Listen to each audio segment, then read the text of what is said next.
Hi, everyone. This is Katana Abbott, and I want to welcome you all to Smart Women Talk, where I search the world for smart women and a few good men, including best-selling authors, thought leaders, and change agents who are on that leading edge. So our topics include things like business, health, money, inspiration, and the metaphysical. Today, I am interviewing a returning guest. She is a midlife courage coach. Her name is Sheree Clark, and we're going to be talking about the fork in the road. And so many of us are finding ourselves at this place, whether you're at your second act, your third act, job change, whatever it could be. So we're going to talk about why courage sometimes feels hard to tap into and what you can do to make it easier to access. Why doing what Sheree calls regret work can help you move forward, and how working with a coach or a professional can really help make that process less daunting, but also more likely to succeed. So I want to tell you a little bit about Sheree. Again, she is a midlife courage coach. She's a television host, an inspiring speaker, and accomplished author. Sheree's written and presented on topics ranging from finding your passion to overcoming career burnout. Her fork in the road coaching practice keeps her clients very busy working, and keeps her busy working. She does one-on-one meetings, and she also does group coaching. And she really does help people with creating very fulfilling lives. In her personal time, she has a little cat, Lotus, and the two of them love to work on their yoga poses. I love that. So Sheree, welcome to Smart Women Talk. I am so excited to have you here. Oh, thank you, Katana. It's great to be here. Absolutely. So how did you come up with I want to ask you about both of them, because I think there's a story here. How did you come up with Midlife Courage Coach? Because, I do the Midlife Millionaire, right? And I have a reason that I'm doing that, but how did you come up with Midlife Courage Coach? And I also would love you to share the fork in the road, because I really think they go together. I think the branding is amazing.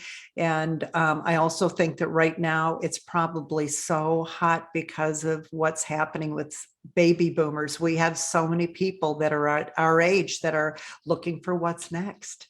Amen to that, sister. So the courage part of it, the courage coach title that I bestowed upon myself, really came because I happen to believe, and this is actually kind of my tagline or elevator speech, I believe it takes guts to live the second half of your life for you when you've lived the first half for everybody else. And in saying that, I'm primarily talking to an audience of women. I do coach some men, but I prefer to coach women. It's an area that I feel qualified to coach in. And so, and typically for us women, we have done so much throughout our lives for other people, where we have been so busy doing everything for everybody else. And if you think about it, we've been servants. We serve everything from our spouses to our kids, our employers, our employees, our friends. We're volunteers. As we get older, it's our aging parents. So it takes guts to break away from that and say, you know what, it's my time now. So that's the courage coach part. The fork in the road part, it's interesting. It was one of those things, how things happen in a kind of a serendipitous way. Mm-hmm. When I left I owned an advertising agency for 25 years. And when I left that, I wanted to be a coach of some sort. And I began my work coaching in nutrition and health. So fork in the road, the fork was the big thing, had to do with fork. What's on the end of your fork? What are you eating? Those kinds of things. And eventually what happened was women would come to me and look for help in losing weight or eating more healthfully. And what it came down to was this. I realized that people knew they needed to eat more vegetables and less packaged food. I mean, that's kind of one of those things. I don't know that many people would argue with me about that. They knew that. So I thought to myself, why am I charging people money to do things that they already know, when the real problem isn't that they don't know what to do? It's that they're responding to issues in their own lives by eating inappropriately. They're miserable in their marriages, and so they gorge on food that tastes good, or drink too much, or Mhm. you're not happy in your career, and so you do the same things. So fork in the road, I kept the name because it fits what I'm doing now, which is Midlife Courage Coaching. Right, but the fork in the road is what we're all facing right now. Exactly. I think it's so perfect. Yeah, And it was one of those, I just happened to, I wish I could say, oh yeah, it was a strategy, I planned it, but it was a happy accident. so with all these people that are now, stepping into their second act, I usually see that around 50ish, right? And then so many, because we've already had 10 years of baby boomers retiring. Can you believe that? Yeah. So now we have all these women that are in their 60s, and they're now in their third act. So some, like I left my corporate job at 47 and launched Smart Women. And now I've been doing this for a whole decade, Sheree, and I'm moving into a whole other program. I've transitioned again, it seems, you know, at 60, and we call that the third act, right? Or third Absolutely. act. Yeah. So many people, they're stepping into this, but they're not sure what to do.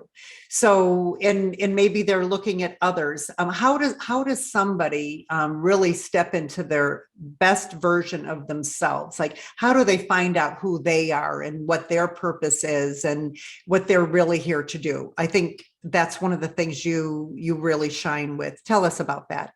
Thank you. Well, it is. It's where I spend the majority of my days in working with that with others. And I had to do it for myself, like you. Well, I am in my sixth decade as well. In fact, I'm qualifying this year for Medicare, so that'll give you a little clue. So, those kinds of things are on the forefront of our minds. And here's what I have discovered: there are usually breadcrumb clues along the way to what it is that we should be doing, or what our quote purpose is. Now, I mentioned earlier that a lot of times in our early life, we serve others. And so we put things on the back burner. We wanted to do one thing. Maybe I just talked with someone yesterday who really had wanted to go to medical school. The family got started. Instead of that, she ended up going to nursing school. And so she's debating now whether or not is it too late to incur the expenses, whatever those things. So that was an early clue to her that, that health profession, she's in the right industry. Is it the right role? We're still working on that, right? So for many of us, it was an interest that we had when we were younger, something that we were good at, a skill, something that we didn't really have to learn. We just picked up something right off the bat, or that it always intrigued us. Or it might not be that it's a career thing. It might be a skill set. We were great organizers. Our rooms were always neat. Things were always tidy. Our folders had typewritten labels on all of them. Those things, every one of those things are clues to the person who we've always been destined to be. And sometimes I think it just takes a professional to ask you those questions. And here's the thing: the reason I say professional isn't because I've had so much training that I'm wonderful at this, although I have and I am. But the thing about it is I don't have a dog in your fight. I don't have a horse in your race. So when I ask you what it is you want to do, I can listen. I can reflect back to you. I can say to you, what about this? You strike me as good at that. When there are others around you that are in your circle that are already maybe in tune, or already have an opinion, or your decision is going to in fact affect them, and thus they can't be objective. So Right. there you have it. So what I look at too is the thing that is our unique ability that we're so great at. we normally downplay it and we think, oh, it's nothing, but it's our natural ability. What do you have to say about that when you work with someone? Because they're probably going, you can't make money doing that. I couldn't do that for a living. And you're like, but that is what you're great at. Can you talk about that? Because it's the thing that comes so easily, right? Yes, exactly. And that's the breadcrumb that I'm speaking about. You've just really given a perfect example, because it's those things. I used to teach cooking classes, healthy cooking, and I would be, doing things in the kitchen. And what made me a good instructor was that I realized that the things that came easy to me, people didn't know intuitively. So I would pause and say, before I cut these things, let me tell you why I'm holding my knife this way. It was something I already knew, but they didn't. And so it's little things like that. When you've got those kinds of skills, either from acquisition and you've acquired them because you've been on the planet a long time, or you were born with them, those are some of those pointers, those tips, those clues. And I think another thing, Sheree, that would be awesome is to ask others and write it down, but then also think back about your childhood. You mentioned that, but I'll give you an example. For me, I went to parochial school, and my mother was always taking us little kids door to door, in gathering, we called it, going door to door, raising holiday dollars for the poor and the needy. And Sheree, I would go out with usually a girlfriend, and we'd go door to door. And when we would come back at the end of the night at the church, and they would add up how much you collected. And this is back 50 years ago. I mean, I was a little one, right? And I would collect sometimes over $100, $1 at a time. And I would be one of the top fundraisers. So I just thought, I didn't think it was scary. I had so much fun with it. And so I did this kind of an exercise, and guess what I've been able to do now as an adult? I don't find it scary to do that. And I've been able to raise millions of dollars for charity because I found it fun, and I loved having conversations like that. So what do you think of looking at your childhood? Have you had an experience with someone where they looked at something that they did as a child, and then it ended up being something they do in their career? Absolutely. I'm an example of that. My whole life, I've been somebody that can take a complicated concept and break it down and make it teachable. And that's what I have always done. So my whole life, even though I owned an advertising agency, my employees, my staff, I had to teach them, train them, lead them. Same with my clients and so forth. So yes, and now as a coach, I'm still using those wonderful skills. And so yes, you're born with your gifts and talents. It's not something you have to stew over. You really think we come into life with these gifts and talents then? It's something we're born with? Because we hear so much about finding your life purpose. Do you think we come here with a purpose? I think we're born with the raw materials. And I think that then those other things are what makes the icing on the cake, if you will. I have a lot of food analogies with my background. I'm getting hungry. Yeah, that's right. So yes, I think that you're born with some innate skills or abilities, and they don't necessarily have to be those kinds of things that we can enhance them. Training can up level those, and they may not always be in the same way at a certain. Yours was going door to door asking for contributions. You upscaled yours, you up leveled it. You're not talking $100 now. You're talking much larger gifts. You might be talking deferred giving. You might be talking other kinds. It's the same, but different. So let's talk about, how does someone know that they're not living up to their potential? Or how do they know that there is something that they're, let's say, shoving down and kind of trying to distract themselves? Because, and I'm just going to mention this, that I'm finding that a lot of times it shows up in our body. So anyway, this is a big topic. So I just, if I know it's more than one question, but we get this feeling in us. I know I had that when I was at Ameriprise and I was in corporate. And I kept feeling that could be creative, that there was something more, let's say. And I had this fantastic job. And it wasn't until I I was part of what do they call that when they watch in a window and they observe you? Oh yeah, like doing a research project. Yes. Yeah, they did that with us. And the guy took me aside afterwards and he goes, you know what? From listening to you, he says, it sounds like you need to go to another level. And it was the coaching and I didn't even know what to call it at the time. But how do we know that we're not living up to our potential, or there's something greater for us? And then, well, you foreshadowed it in one snippet of something that you said, and that was about it showing up in your body. And as I mentioned to you, because I have been a health coach and I've been focused on people's well-being, that very often, so sometimes it's in our behaviors, like I indicated. I left teaching healthy cooking and teaching people about nutrition because that wasn't the real problem. The real problem was something else. And what they were doing was exhibiting behaviors that were numb out techniques. So sometimes the numbing out is through substances. Martinis and wine are really good examples of that. Other times it's poor food choices. It could be compulsive shopping. It could be those kinds of things. And very often— what about workaholic? And workaholic, absolutely, because it's a numb out technique. And here's the thing, you picked the one that I was guilty of because we're rewarded for it.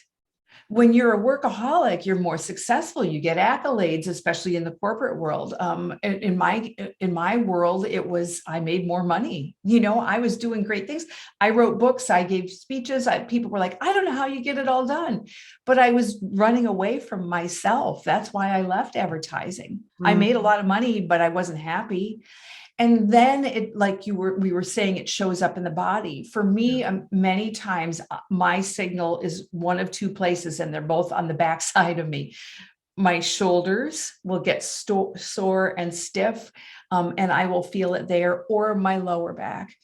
And there are different correlations, and there's all kinds of studies about where your body pain is and what the issue corresponds with it. We won't get into that, but it is very interesting and I think very telling. It's interesting because back when I left, part of the reason I had to leave was I couldn't even walk to the front door anymore because my knees, I had really bad arthritis and I needed knee replacement, and sitting at a desk all day and then not drinking properly and not eating and not getting exercise. It just kept one thing after another. And so metaphorically, not being able to move forward in your life and knees. I mean, that really does happen. Yes. It really does. Yeah. When I left a relationship, I had some severe pain in my gluteal area. And my massage therapist said, "Who's the pain in your ass?" Yeah. She was spot on. Yeah. And do you do energy work with people too, to move some of that energy? I don't personally, but I'm a big believer in energy work, and I partake in it on a regular basis, and massage and acupuncture, all of those modalities. Yes. So on the same topic, what happens to us when we just settle? I mean, is it okay just to settle and say, okay, I'm just going to do this and I'm not going to think about it? I mean, I think you're going to say it's not a good idea, but sometimes it's an easier solution. Right. Yeah. And here's the thing. It's funny because you might think you know my answer, but my answer might surprise you. Okay. I think you have to decide that settling to me isn't a yes or no, black or white answer. There are degrees of settling. And sometimes what we do is we horse trade. And sometimes horse trade is another word for trading, is compromising. Sometimes I think compromise is perfectly acceptable. I think that sometimes putting something on hold and delaying something while something else takes place is good, as long as we circle back and make the commitment that it's not because it's the easiest route or the path of least resistance. Let me give you an example.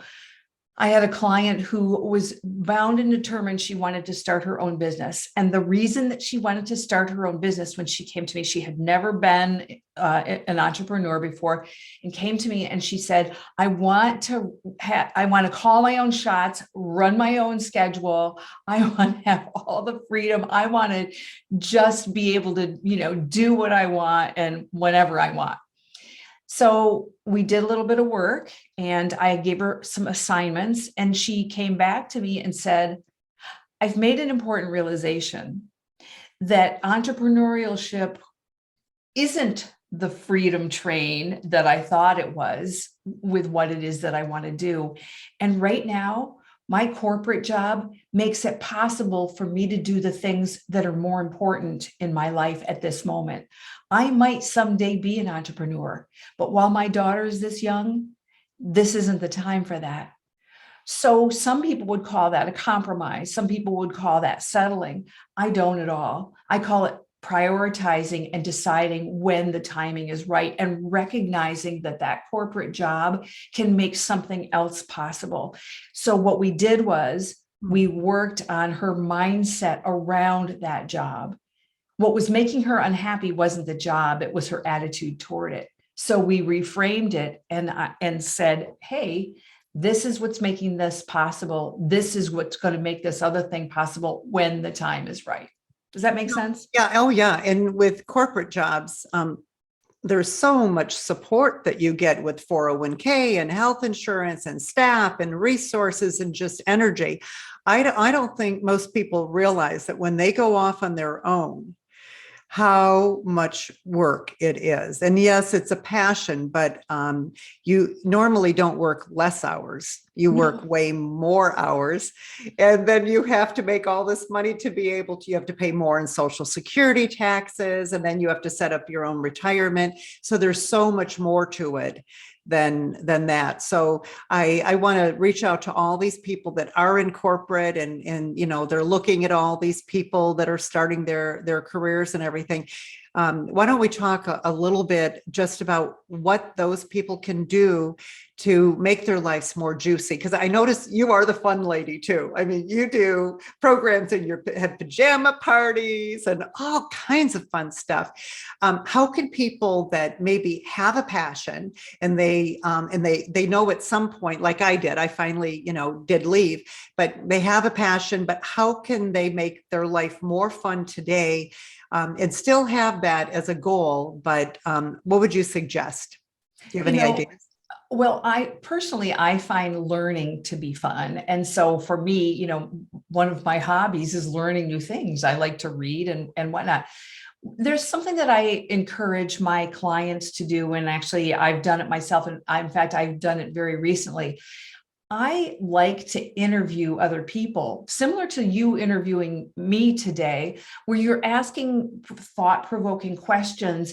And you, in the process, we're certainly providing a service to your listeners, but we're also growing our own minds in this process. Mm-hmm. You've said some things to me, and I've interviewed you before, and I've learned a lot from you. Hopefully there's something I've said that will prompt you to have a discussion with me another time. You know me, we have an association. You can reach out to me and say, can we follow up on that conversation? I want to talk to you about me from a personal level. So one of the things that I would suggest, one of the most important things, is be inquisitive, be curious, be an interviewer yourself. It doesn't mean you have to start a podcast. But I have never known anybody who I have approached and said, would you let me buy you a cup of coffee and let me just ask you some questions about some things I admire about you? Mm-hmm. Who is going to say no to that? Right. So I did it actually 2 weeks ago. I mentioned earlier that I am coming up on Medicare age, and I have a friend who has retired, and I think she's doing an admirable job, and she seems so happy. And I called her and I said, will you just tell me about your decisions, about your retirement decisions, not the financial ones, the personal ones. what do you still have a cleaning lady, or have you started cleaning your own house? What do you do? What's your day look like? What is all this? And my mind just expanded. So that would be my favorite advice. Be curious. Be curious. Yeah. And you're right. When you ask someone, they are not going to say no to you. They're going to be thrilled. But one thing that you said, and this is so typical of women, you said, well, I wouldn't ask her about financial. And one of the things that I notice with women, they don't really want to talk about money. Have you found that too?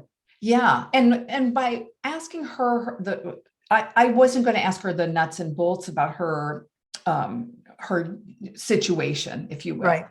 But I did ask her, I said, what kind of factors did you figure in about when you reached full retirement age and taking Social Security benefits versus waiting until 70? What were you factoring in? She's not a financial advisor. She's not qualified to give me advice, Right. but she could tell me her experience. And Right. that's what I'm most interested in. Yeah. Yeah. But yes, I agree with you. Yeah. That women are kind of like, well, that's, especially married women, that's his job. Right, right. And that's another thing I wanted to mention for anyone who is looking at doing something on their own, is to make sure that they get with a financial planner and make sure that they know what's in store for them and they don't end up going through all their money. Right. Trying to launch a business or do their second act or third act. And then once they get that business thriving, get themselves on the right track to be financially stable and building up a retirement for themselves.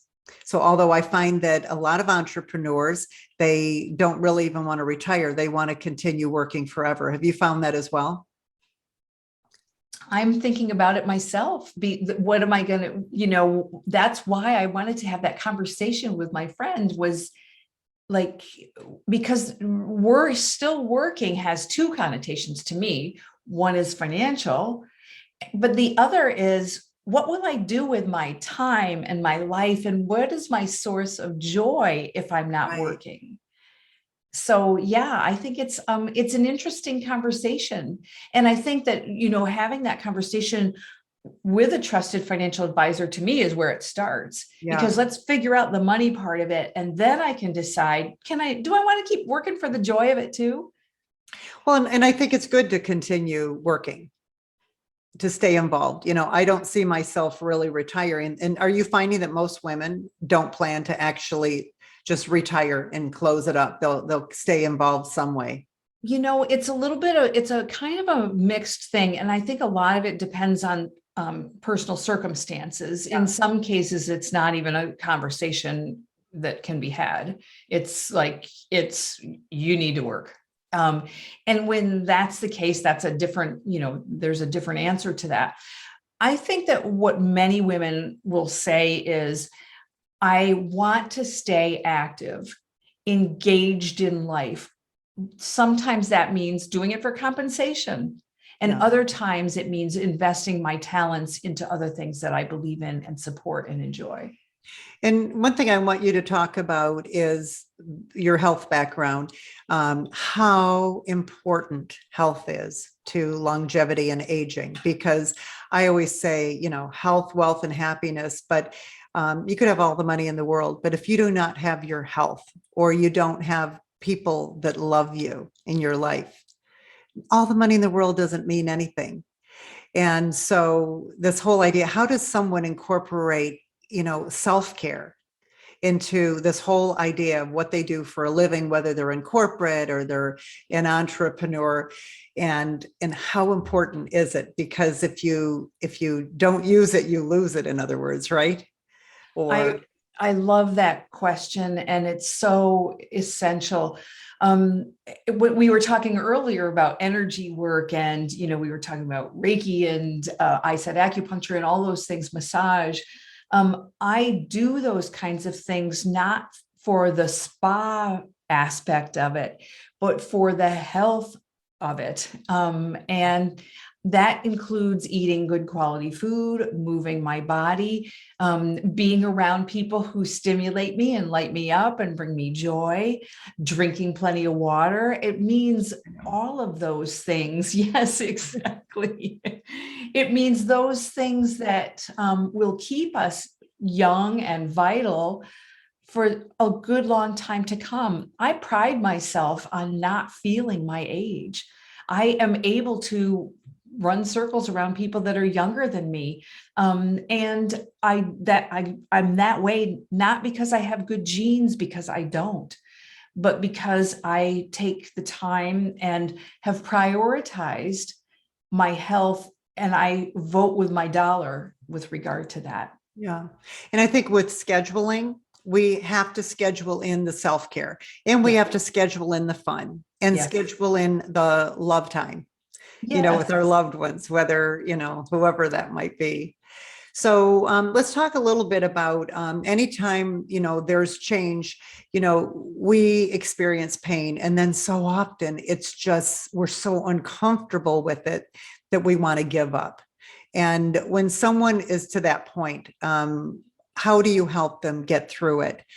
And are there times where well, I guess you might say, okay, it's painful because maybe you're not aligned with, you're in the wrong road on the fork, because, oh, that's the other thing. So sometimes it's because we're pushing, and then when we get aligned with our true purpose or whatever, it becomes easier. So can you talk about this? How do they get through it? And then is there a message there? I guess I want to know both, because I think there's a message too. Yes, yes. So when we're in the midst of change and there's pain, sometimes it's like giving birth, that there's a thing that happens there. Yeah. And so it might be that it's part of that, but very often I find we're making our change more difficult than it needs to be. And as women, very often it's a perfectionism kind of a thing where we've like decided it has to be a certain way or on a certain time frame or any other parameter things that we pile on to something that makes it not easier, in fact, more difficult, and adds an unnecessary layer of pain and discomfort. And that happens oftentimes when we're doing something that's already difficult, whether that's for me, like for when I closed my 25-year business, I had to make decisions along the way. And sometimes my decisions made everything harder, so I had to be able to step back and say, is this, in the grand scheme of things, is what I'm splitting hairs over worth splitting hairs over? Mhm. So I think it's that. And I think it's not being afraid to seek counsel, to ask. And again, oftentimes it's not a loved one or a spouse or your business partner. Oftentimes it's a third party that doesn't know all the details, can zoom out and see things. The questions that I ask my clients, I'm able to ask because I'm not down there in the trenches. I can ask a question like, why do you think that? And they look at me and they're like, and they'll start to give me an answer and say, yeah, I guess that made sense 20 years ago and maybe not so much now. Mm-hmm. Oh, yeah, that really does help to have someone who can look at it from the outside. So one of the things that a lot of us do is we look back at the past, and we say, if only I hadn't done that, if only this hadn't happened, my life would be so much better.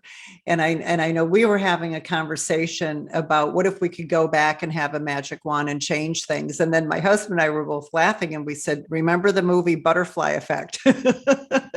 Maybe we have to have that experience regardless, right? Yes. And so I know you have a philosophy about this. Can you share your philosophy on dealing with the past and regrets? And Absolutely. So a lot of times people will wrinkle up their nose when I start talking about the topic of regrets. And they're like, why the hell would I want to go sit in that stew?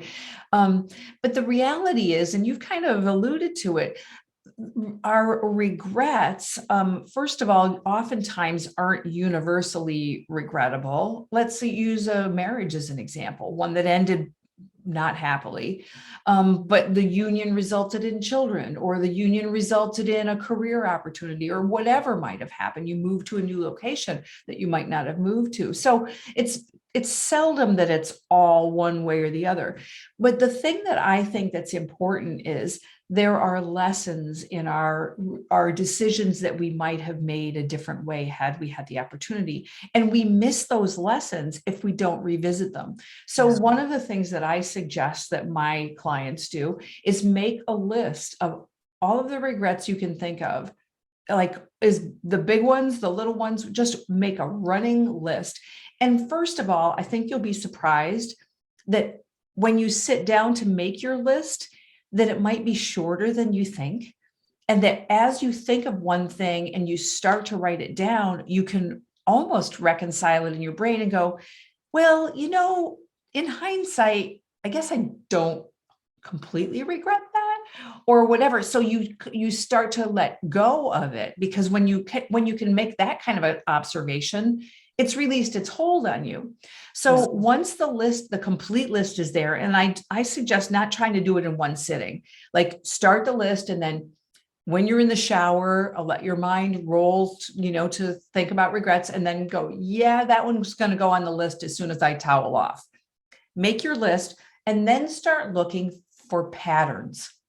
And typically, what we'll find is that our regrets come from a certain kind of thinking. Let's say a common regret is missed opportunities. I waited too long to make an offer on that house, and it was gone by the time I went back to do it because I wasn't sure I could come up with the down payment. Or I didn't apply for that job. The closing happened, and then I wished I could have done it. So that might be one. And if that's the case, then you've just learned something about yourself. You learn that you need to act a little quicker. And so that's a great way to stave off future regrets. Stop delaying. Make the offer on the house. You can always withdraw the offer. Apply for the job. You can always turn it down if it turns out to not be the right thing. So that's just an example of I have 15 different categories of regrets. And when I do work again with my clients, I give them the 15 categories. That's just one example. And that's how we get our regret work done.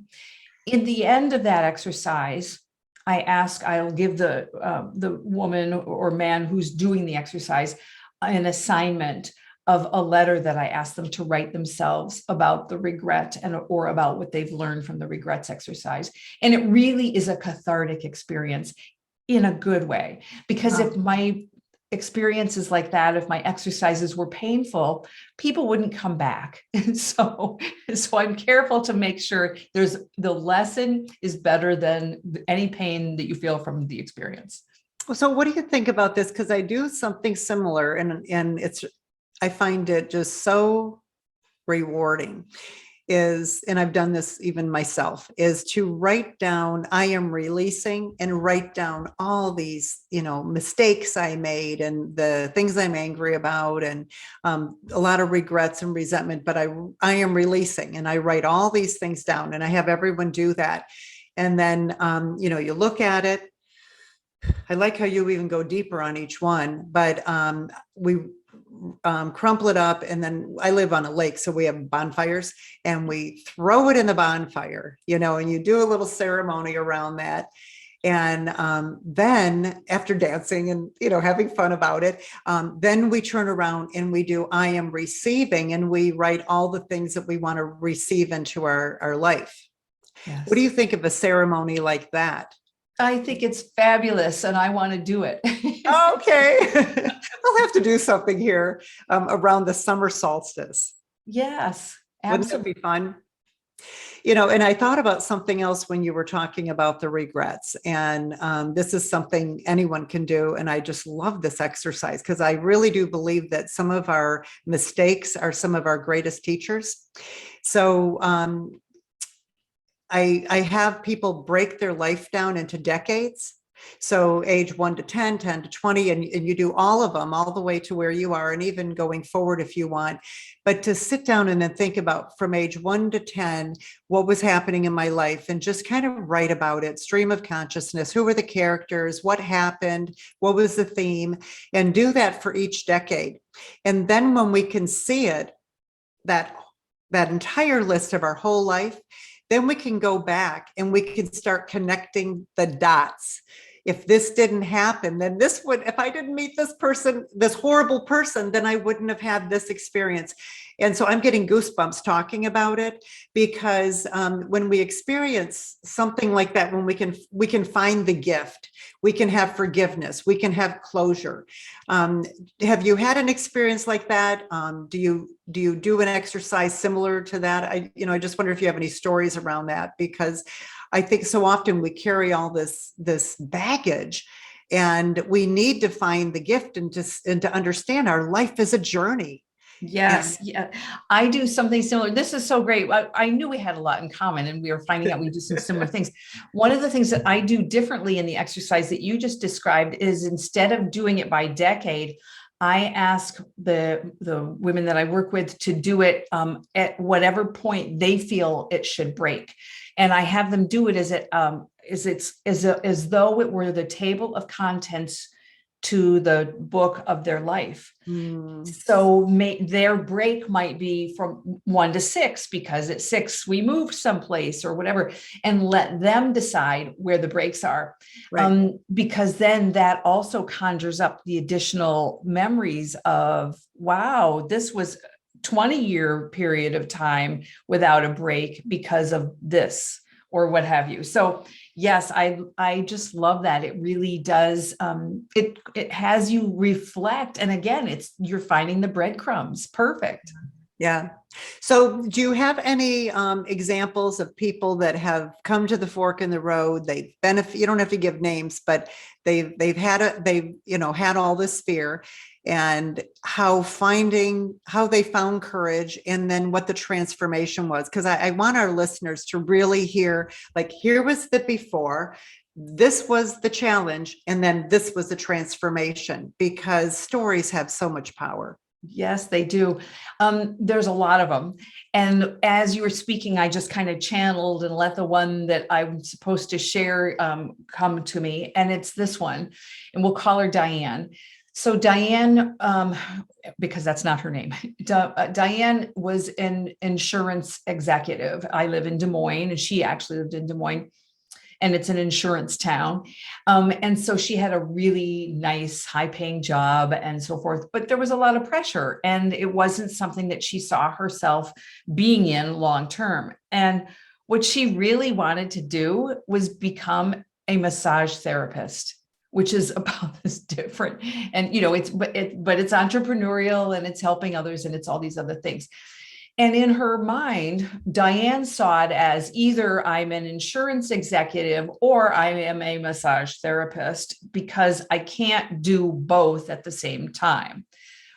And for a variety of reasons, in a variety of chain of events, what we ended up doing was she negotiated with the company to go gradually phase herself out, to become more and more part-time. And the part-time pieces of it that she crafted were so that she could continue to having benefits. So she established what that looked like and whatever. And then she ended up phasing herself out, and it was seamless. And so going from that, that's another reason why having somebody objective she couldn't go to her boss and say, I want to be a massage therapist. Can you help me figure out a plan? No, she's got to work that out. And so that's what we did together. So it's those kinds of things. It's it's realizing that you can have what you want.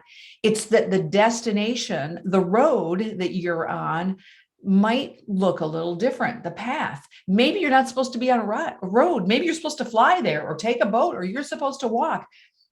It's that. And it's not letting something, a roadblock, something, a speed bump stop you.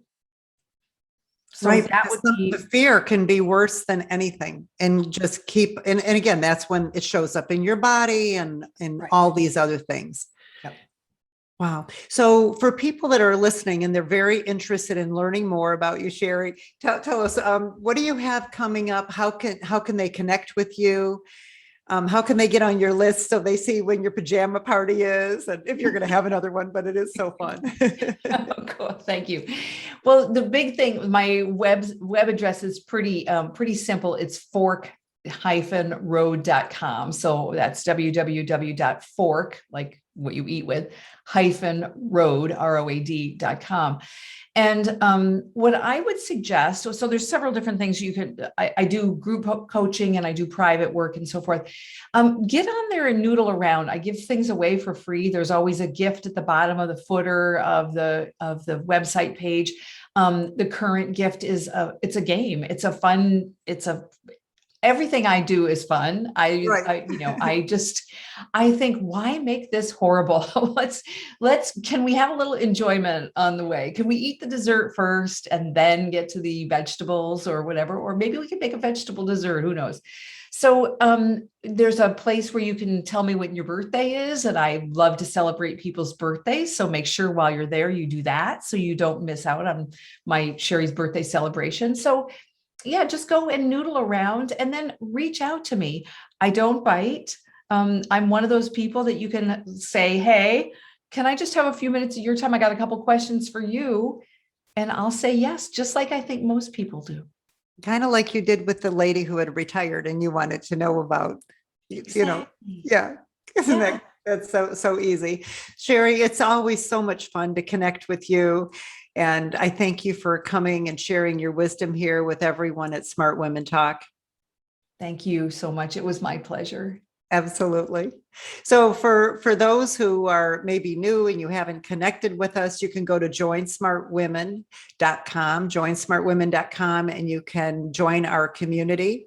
Sheree's actually one of our contributing experts, one of our Smart Women Empower Women partners. So you'll be able to get her free gift there as well, along with lots of other people. And we do a monthly easing. We'd love you to come be part of our program, and you'll get invited to all kinds of free programs, and you'll know who's going to be on the show next. So it's joinsmartwomen.com. So until our next show, and it's another show on third acts, join us again. But until then, go out and live with more purpose, more passion, and prosperity.